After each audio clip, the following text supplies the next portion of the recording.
ចេតនាបង្កសង្គ្រាមច្បាស់ហើយថៃបញ្ជូនរថក្រោះនិងកាំភ្លើងធំមកកាន់ព្រំដែនកម្ពុជានិងយន្តហោះចម្បាំង F-16 ត្រៀមខ្លួនប្រយុទ្ធ24ម៉ោងលើ24ម៉ោងនៅថ្ងៃទី12ខែវិច្ឆិកាឆ្នាំ2025នៅលើទឹកដីនៃខេត្តនគររាជាសីមាលោករវិនធ្នមសឹងមេបញ្ជាការនៃបញ្ជាការដ្ឋានគ្រប់គ្រងប្រតិបត្តិការដែនអាកាសរបស់ថៃនិងជាអតីតអ្នកបើកយន្តហោះចម្បាំងផងនោះដែរបានធ្វើដំណើរទៅត្រួតពិនិត្យនិងវាយតម្លៃពីការត្រៀមខ្លួននៃប្រតិបត្តិការហោះហើរនៅយន្តហោះចម្បាំង F-16 នេះបើតាមកាសែតថៃខៅសុនលោកក៏បានចូលរួមហោះហើរក្នុងការត្រៀមខ្លួនប្រយុទ្ធរបស់យន្តហោះចម្បាំង F-16 ផងដែរដើម្បីត្រៀមខ្លួនបំពេញបេសកកម្មគ្រប់ស្ថានភាព24ម៉ោងលើ24ម៉ោងដើម្បីការពារអធិបតេយ្យភាពនិងសន្តិសុខរបស់ប្រទេសជាតិស្របតាមគោលបំណងរបស់អគ្គមេបញ្ជាការនៃកងទ័ពអាកាសថៃក្នុងបេសកកម្មការពារអធិបតេយ្យភាពជាតិនិងសុវត្ថិភាពរបស់ប្រជាជនគួរជម្រាបថាសម្ដីដ៏ក្រអឺតក្រទមរបស់មេបញ្ជាការនៃបញ្ជាការដ្ឋានគ្រប់គ្រងប្រតិបត្តិការដែនអាកាសរបស់ថៃនេះកំពុងបង្ហាញចេតនាយ៉ាងច្បាស់ក្រឡែតអំពីគំនិតត្រៀមខ្លួនឈ្លានពានកម្ពុជាតាមដែនអាកាសជាថ្មីគេនៅចាំបានថាភ្នក់ភ្លើងសង្គ្រាមឈ្លានពានរបស់ថៃមកលើកម្ពុជារយៈពេល5ថ្ងៃកន្លងទៅថៃមិនត្រឹមតែប្រើប្រាស់កងទ័ពជើងគោកឈ្លានពានមកលើកម្ពុជានោះទេប៉ុន្តែគ្រានោះថៃបានប្រើប្រាស់យន្តហោះចម្បាំងទំនើបបំពាក់ដោយគ្រាប់បែកមកវាយប្រហារនិងទម្លាក់សង្គ្រប់លើទីតាំងយោធាសំណង់អគារហេដ្ឋារចនាសម្ព័ន្ធភូមិឋាននិងផ្ទះសម្បែងប្រជាជនស៊ីវិលកម្ពុជាអ្វីដែលគួរចងចាំថែមទៀតនោះគឺថាថៃបានប្រើយន្តហោះចម្បាំងពំគ្រាប់បែកចង្កោមមកទម្លាក់លើសំណង់បេតិកភណ្ឌប្រាសាទព្រះវិហារផងដែររួមទាំងការបាញ់ផ្សែងពុលផូស្វ័រពណ៌សជាដើមក្នុងនោះកងទ័ពអាកាសថៃធ្វើលំហាត់សឹកទ្រង់ទ្រាយធំជាការគម្រាមកំហែងជាថ្មីមកលើអធិបតេយ្យភាពកម្ពុជាសម្រាប់ការធ្វើលំហាត់សឹកទ្រង់ទ្រាយធំរបស់កងទ័ពអាកាសថៃត្បិតសកម្មភាពនៃការប្រើវោហារសាស្ត្ររបស់មន្ត្រីសំខាន់ក្នុងជួររដ្ឋាភិបាលនិងសកម្មភាពនានាហាក់មានភាពស៊ីចង្វាក់គ្នាប្រៀបដូចទៅជាការរៀបចំសេណារីយ៉ូទុកជាមុនតើការធ្វើលំហាត់សឹកទ្រង់ទ្រាយធំរបស់កងទ័ពអាកាសថៃមានន័យអ្វីឲ្យពិតប្រាកដតើសកម្មភាពទាំងនេះឬដែលថៃអួតក្តែងប្រាប់ពិភពលោកថាត្រូវការសន្តិភាពក្រោយទាហានថៃដើរជន់មានផ្ទុះដាច់ជើងនៅតំបន់តាម៉ារៀលឬតំបន់ភ្នំទ្រាប់ក្នុងខេត្តស៊ីតាកេតទល់មុខប្រាសាទព្រះវិហាររបស់កម្ពុជាកាលពីថ្ងៃទី10ខែវិច្ឆិកាមន្ត្រីរាជរដ្ឋាភិបាលថៃបានចេញមុខប្រកាសផ្អាកអនុវត្តកិច្ចព្រមព្រៀងសន្តិភាពហើយពេលនេះកងទ័ពអាកាសថៃបែរជាមានផែនការធ្វើលំហាត់សឹកទ្រង់ទ្រាយធំទៅវិញនេះបើតាមការចុះផ្សាយដោយកាសែតខៅសុននៅថ្ងៃទី11ខែវិច្ឆិកាលំហាត់សឹកយោធានេះសាកល្បងនឹងវាតម្លៃប្រតិបត្តិការផ្លូវអាកាសយុទ្ធសាស្ត្រសម្រាប់ឆ្នាំ2026ដែលបង្ហាញពីសមត្ថភាពរបស់កងទ័ពអាកាសថៃ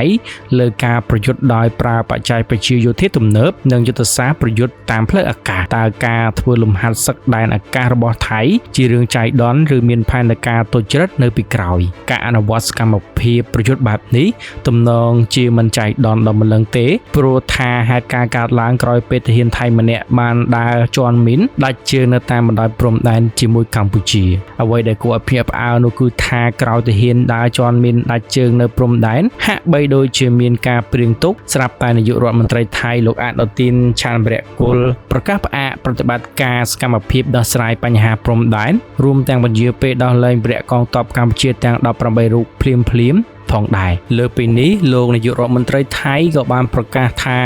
ក្នុងនាមជាអ្នកចុះហត្ថលេខាលើកិច្ចព្រមព្រៀងសន្តិភាពកម្ពុជាថៃសូមប្រកាសច្បាស់ៗថាថៃនឹងមិនបន្តគោរពតាមសេចក្តីថ្លែងការណ៍ទាំង4ចំណុចទៀតនោះទេនិងកំណត់គោលដៅសកម្មភាពដោយខ្លួនឯងរដ្ឋាភិបាលថៃនឹងគាំទ្រយ៉ាងពេញលេញដល់សេចក្តីសម្រេចចិត្តនិងប្រតិបត្តិការរបស់យោធាដោយសម្ដៅទៅអាមេរិកនិងម៉ាឡេស៊ីនាយករដ្ឋមន្ត្រីរូបនេះក៏បានអះអាងថាថៃមិនចាំបាច់ពិគ្រោះឬសុំការអនុញ្ញាតពីនរណាម្នាក់ដែរឆ្លើយនឹងសំណួរអ្នកកាសែតដែលសួរថាតើថៃនឹងមានតម្រូវការរាយការណ៍ទៅកាន់លោកដូណាល់ត្រាំឬទេលោកអនុទានបានតបថារាយការណ៍ទៅអ្នកណាយើងជាប្រទេសប្រជាធិបតេយ្យយើងមិនរាយការណ៍ទៅកាន់នរណាម្នាក់នោះទេប្រសិនបើពួកគេសួរហើយប្រសិនបើ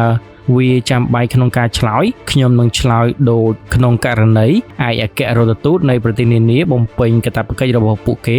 ហើយមកសួរខ្ញុំប្រសិនបើគ្មានភាពចាំបាច់ក្នុងការឆ្លើយទេ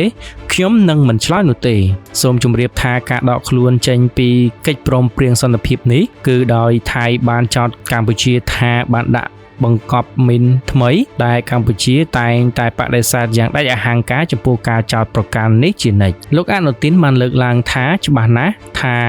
សហហត្ថលេខីមិនបានគោរពតាមសេចក្តីប្រកាសទេជាពិសេសបន្ទាប់ពីមកទីនេះថ្ងៃនេះឃើញផ្ទាល់ភ្នែកប្រសិនបើមេដឹកនាំប្រទេសផ្សេងជាពិសេសសាក់សីដែលបានចុះហត្ថលេខាលើសេចក្តីប្រកាសនៅថ្ងៃនោះសួរខ្ញុំនឹងឆ្លើយថាខ្ញុំបានទៅតំបន់នោះហើយបានឃើញផ្ទាល់ភ្នែកថាកម្ពុជាបានបំពេញលើអ្វីដែលគួរតែធ្វើវាយោងទៅលើផុសតាំងយ៉ាងច្បាស់អំពីមីនចំនួន4ហើយនៅសល់តែ3មីនប៉ុណ្ណោះនៅថ្ងៃនេះដោយសារទាហានរបស់យើងម្នាក់បានជន់វាហើយដែលជាមីនត្រូវបានដាក់ថ្មីក្នុងទឹកដីរបស់យើងបន្ទាប់ពីការចុះហត្ថលេខាលើកិច្ចព្រមព្រៀងសន្តិភាពប្រទេសថៃបានធ្វើអ្វីៗគ្រប់យ៉ាងតាមកិច្ចព្រមព្រៀងហើយ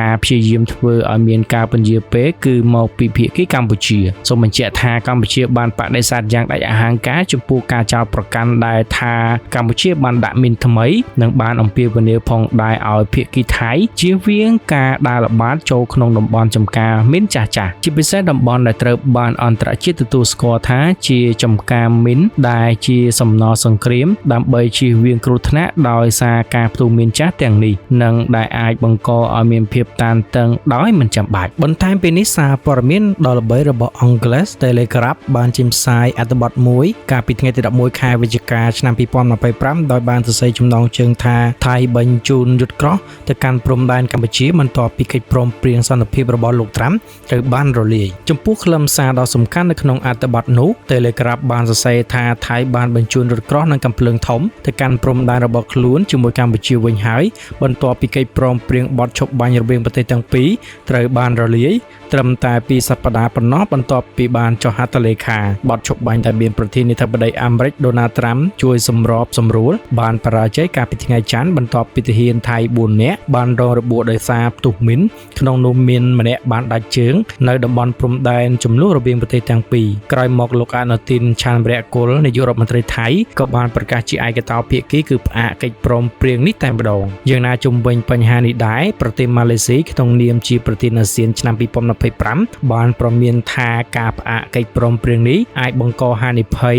រុញភាពតានតឹងកម្ពុជាថៃឲ្យឈានដល់កម្រិតឡើងកម្ដៅខ្ពស់ដោយកាលមុនថ្លែងនៅថ្ងៃទី11ខែវិច្ឆិកាឆ្នាំ